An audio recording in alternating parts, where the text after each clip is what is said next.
El volcán.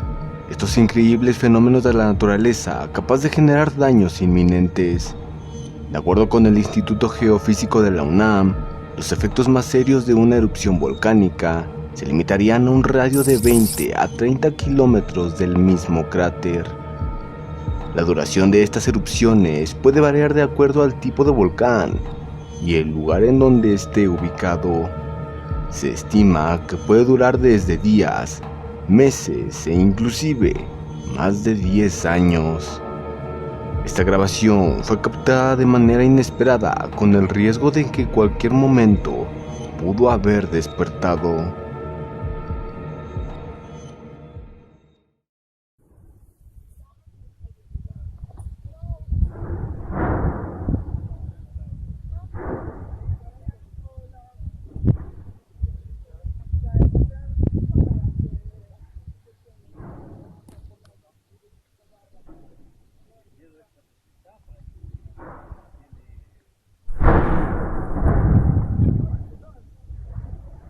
Está bien abajo por el hueco, pero el eco sube por la chimenea.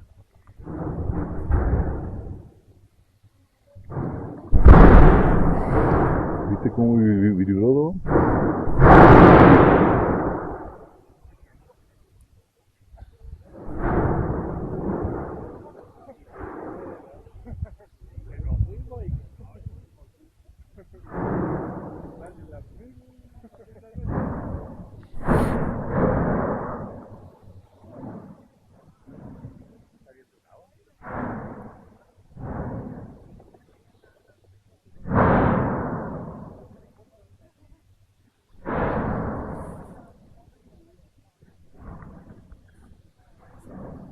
¿Se logra ver o no?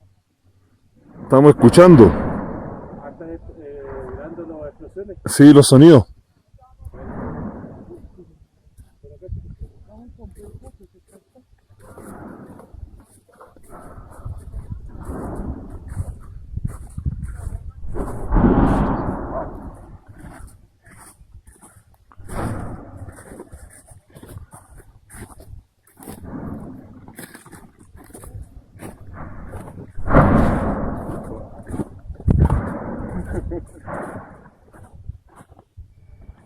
Desde acá queda bien para sacar fotos.